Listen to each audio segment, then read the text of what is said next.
আসসালামু আলাইকুম প্রবাসী ভাই বোনেরা, আশা করি আপনারা সবাই ভালো আছেন। আপনারা জানেন আমরা দীর্ঘদিন যাবত সৌদি আরবের ফ্যামিলি ভিসা নিয়ে কাজ করতেছি। আপনারা জেনে খুশি হবেন গতকাল থেকে সৌদি আরবের ফ্যামিলি ভিসা কিন্তু খুলে দিয়েছে। এখন আপনারা অনেকে জিজ্ঞেস করতেছেন, ভাই যেহেতু ফ্যামিলি ভিসা খুলে দিয়েছে এই ভিসার মেয়াদ কতদিন থাকবে, আমি মেয়াদ বাড়াতে পারবো কিনা, ভিসাটা কিভাবে তুলবো, কিভাবে ফাইল প্রসেসিং করবো, আজকে আমরা এ টু জেড সম্পূর্ণভাবে আজকে জানবো। এখনই আসি, যে ভিসাটা আপনার খুলে দিয়েছে সেই ভিসাটা হলো 3 মাসের জন্য।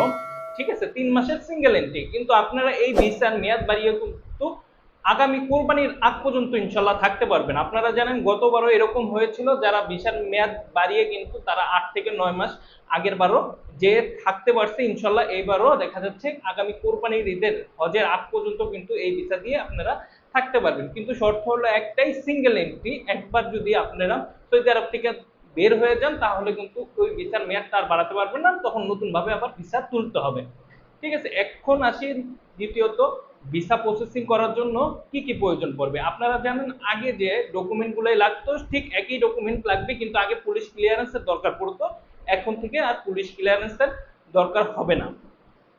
যদি স্ত্রী নিয়ে থাকেন নেন তাহলে আপনার দরকার পড়বে কাবিননামা, পাসপোর্টের কপি। ঠিক আছে, আর আপনার ওয়াইফের জন্ম নিবন্ধন অথবা এনআইডি কার্ড। ঠিক আছে, আর আপনার তরফ থেকে দরকার পড়বে আপনার পাসপোর্টের কপি এবং আকামার কপি, এবং যে ইনভাইটেশনটা আপনারা তুলবেন সেই ইনভাইটেশনটা। যেহেতু আমাদের অফিস এম্বাসির পাশে এবং আমাদের লোক থেকে কিন্তু আপনার ফ্যামিলি ফিঙ্গার দেওয়ার ব্যবস্থা করে দিব ইনশাল্লাহ। আপনারা চাইলে আমাদের সাথে যোগাযোগ করতে পারেন ফাইল রেডি করার জন্য। সম্পূর্ণ কাজ এ টু জেড আমরা আমাদের লোক দিয়ে করে দিয়ে থাকি ইনশাল্লাহ। এছাড়াও আপনারা যারা ভিসার জন্য অ্যাপ্লাই করবেন, ভিসার জন্য তলব দিবেন, তারাও কিন্তু আমাদের সাথে যোগাযোগ করেন। আমাদের হোয়াটসঅ্যাপ নাম্বারে আমি মোহাম্মদ মহিবুল ইসলাম আছি, এবং যে কোনো দরকারে কিন্তু আপনারা আমাদের সাথে যোগাযোগ করতে পারেন। যে সৌদি আরবের এ টু জেড কাজ আমরা করে দিয়ে। এখন সন্তানের জন্য কি কি ডকুমেন্ট প্রয়োজন পড়বে। সন্তানের জন্য ডকুমেন্ট প্রয়োজন পড়বে আপনার সন্তানের পাসপোর্টের কপি এবং সন্তানের জন্ম নিবন্ধন, এবং আপনার যে ডকুমেন্টগুলো সেম ওয়াইফের ক্ষেত্রে এবং সন্তানের ক্ষেত্রে সেম একই ডকুমেন্ট প্রয়োজন পড়বে। এবং আপনার বাবা মা যদি নিয়ে থাকেন তাহলে বাবা মার ক্ষেত্রে প্রয়োজন পড়বে হলো আপনার আব্বু আম্মুর পাসপোর্টের কপি, এনআইডি কার্ড, এবং আপনার যে ডকুমেন্টগুলো তখন প্রয়োজন পড়বে সেই সেম একই ডকুমেন্ট প্রয়োজন পড়বে। আর আপনারা অনেকেই প্রশ্ন করেন, ভাই আমি কি এখন ভাই বোনকে সৌদি আরবে ফ্যামিলি ভিসা নিতে পারবেন। এই সুযোগটা যেহেতু আগে ছিল এখন কিন্তু নাই। এখন নতুন শর্ত অনুযায়ী আপনারা আপনাদের ভাই বোনকে সৌদি আরবের ফ্যামিলি ভিসায় নিতে পারবেন না।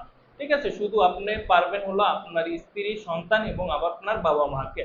ধন্যবাদ বন্ধুরা, আপনারা আশা করি আপনাদের সাথেই থাকবেন। যে কোনো তথ্য জানার জন্য কমেন্ট করবেন, এবং অথবা আপনি আমাদের সাথে যোগাযোগ করতে পারেন। আমি মোহাম্মদ মহিবুল ইসলাম আছি, যে কোনো দরকারেই আপনাদের পাশে। আসসালামু আলাইকুম।